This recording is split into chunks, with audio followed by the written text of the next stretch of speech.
হজরত আলী রাদিয়াল্লাহু তাআলা আনহু দাওয়াতি কাজ শেষ করে বাড়ির দিকে ফিরছেন। হঠাৎ তিনি খেয়াল করে দেখলেন রাস্তার এক পাশে একটি ফকির শুয়ে আছে। ফকিরটি প্রচণ্ড দুর্বল এবং জীর্ণশীর্ণ অবস্থায় রাস্তার পাশে শুয়ে আছে। আলী রাদিয়াল্লাহু তাআলা আনহু তার কাছে গেলেন এবং তাকে সালাম দিলেন, কিন্তু সেই ফকির সালামের কোনো উত্তর দিলেন না।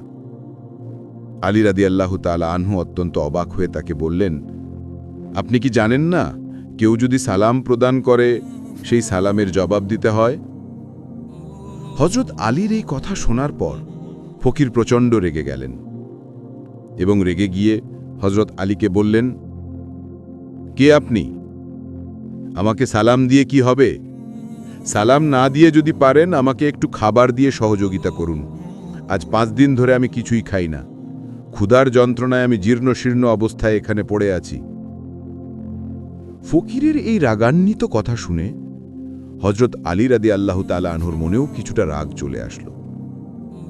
কিন্তু তখনই হযরত আলী রাদিয়াল্লাহু তাআলা আনহুর মনে পড়ল কোরআনের সেই আয়াতের কথা। এই আয়াতে আল্লাহ রাব্বুল আলামিন বলেছেন, তোমরা ফকির মিসকিনের সঙ্গে ধমক দিয়ে কিংবা রাগান্বিত হয়ে কথা বলবে না।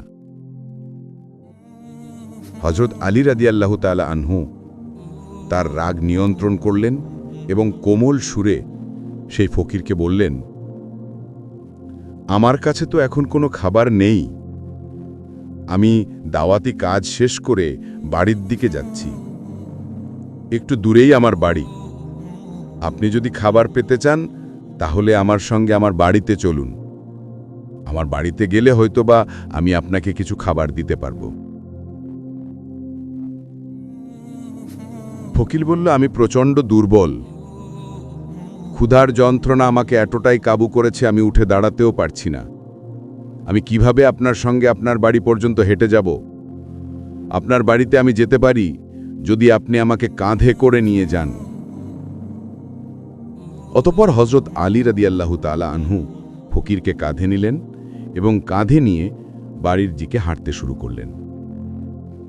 কিছুক্ষণ পর হযরত আলী বাড়িতে পৌঁছালেন এবং বাড়ির উঠানে সে ফকিরকে শুইয়ে রাখলেন। তারপর ঘরের দরজায় গিয়ে সালাম দিলেন, আসসালামু আলাইকুম ইয়া হেলাল বাইত। ঘরের ভেতরে হযরত ফাতেমা রাদিয়াল্লাহু তাআলা আনহা এবং হাসান ও হুসাইন রাদিয়াল্লাহু তাআলা আনহু অবস্থান করছিলেন।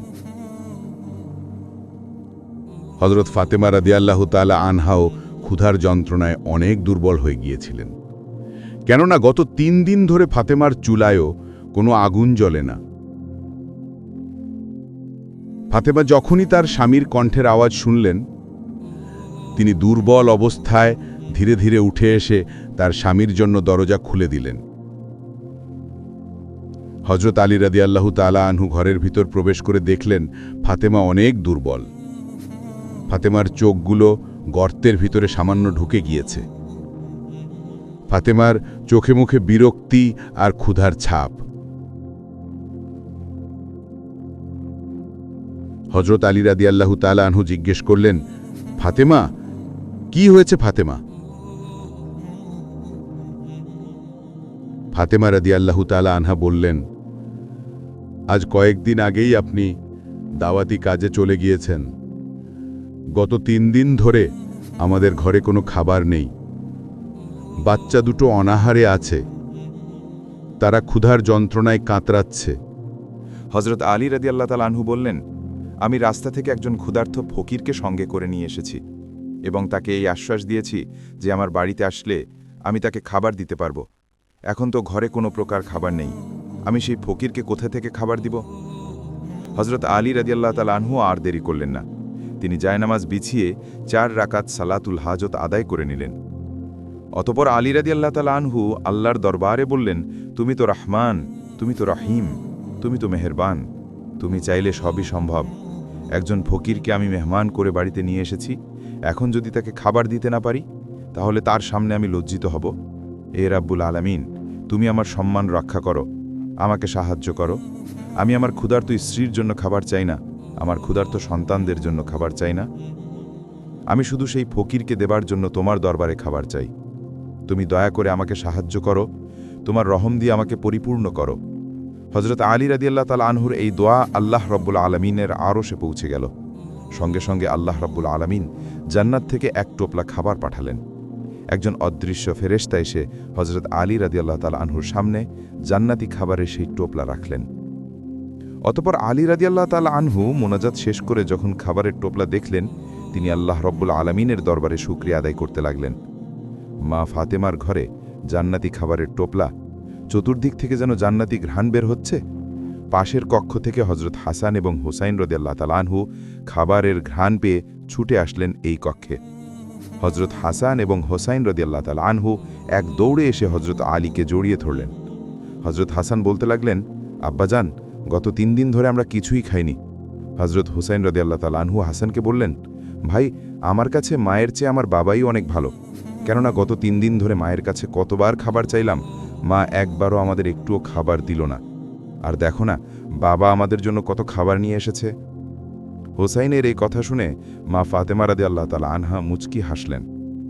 হযরত আলী রাদিয়াল্লাহু তাআলা আনহু সকলের উদ্দেশ্যে বললেন, এই খাবার তোমাদের জন্য না, বাহিরে একজন ফকির অপেক্ষা করছে এবং আমি তাকে খাবার দেব বলে আল্লাহ রাব্বুল আলামিনের কাছ থেকে খাবার চেয়ে নিয়েছে।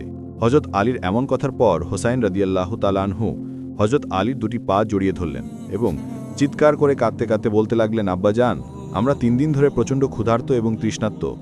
আপনি আমাদেরকে খাবার দিন, আমরা খেয়ে আমাদের ক্ষুধা নিবারণ করি। হযরত আলী রাদিয়াল্লাহু তাআলা আনহু অনেক বড় একটি পরীক্ষার সম্মুখীন হলেন।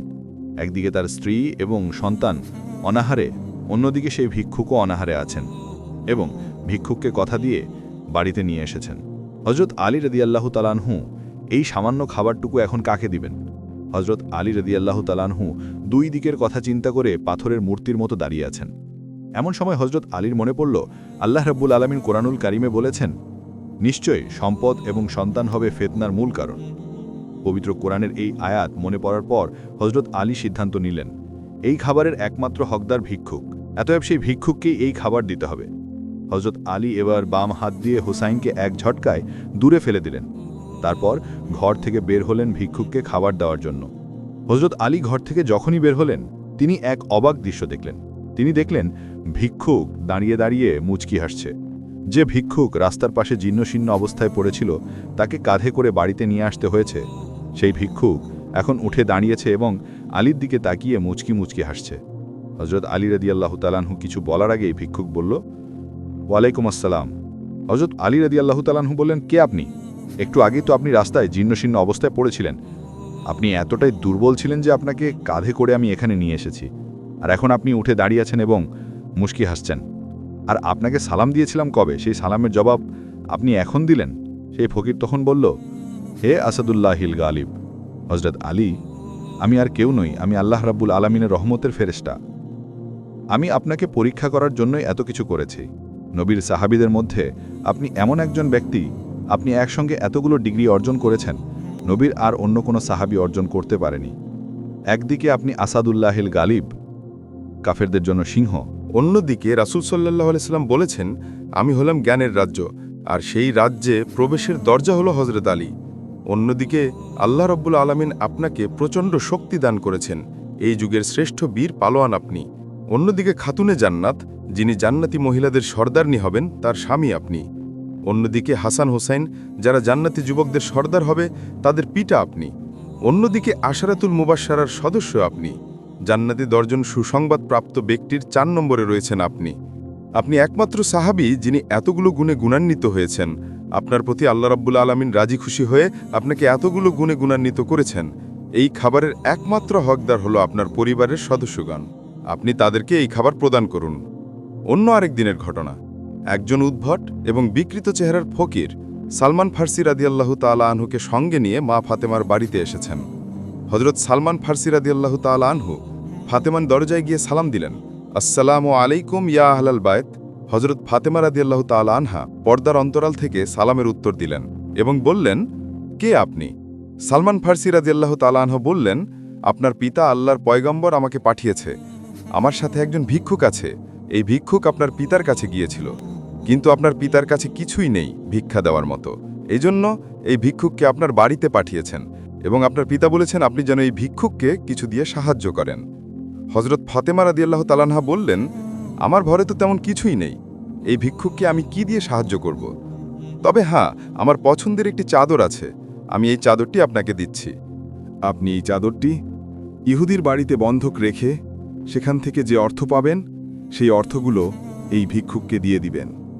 হযরত সালমান ফার্সি সেই চাদরটি নিয়ে ইহুদির বাড়িতে গেলেন এবং ইহুদিকে বললেন, এই চাদরটি বন্ধক নিন। ইহুদি চাদরটি হাতে নিয়ে অত্যন্ত চমকে গেলেন।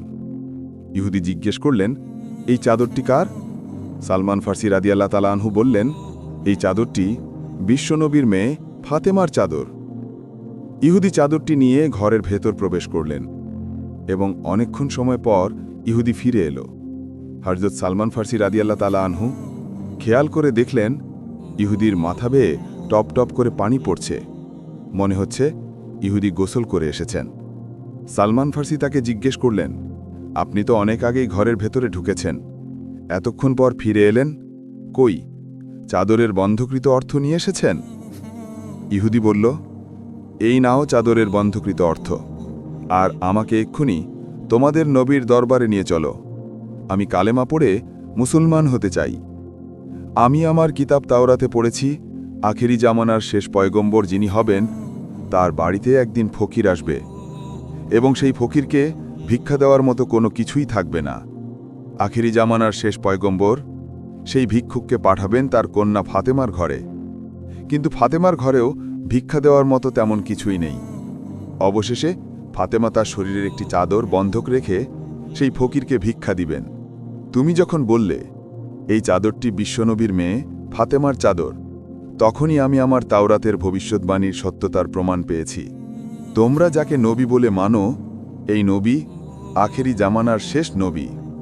তার সম্পর্কে তাওরাতে যতগুলো ভবিষ্যৎবাণী ছিল, সকল ভবিষ্যৎবাণীর সত্যতা আমি ইতিপূর্বেই পেয়েছি। শুধু এই একটি সত্যতার অপেক্ষায় আমি ছিলাম। আমি আর দেরি করতে চাই না, আমাকে এক্ষুনি তোমাদের নবীর দরবারে নিয়ে চলো, আমি মুসলমান হতে চাই। অতপর সালমান ফার্সি রাদিয়াল্লাহু তাআলা আনহু ইহুদিকে নিয়ে রাসূল সাল্লাল্লাহু আলাইহি ওয়াসাল্লামের দরবারের দিকে রওনা দিলেন।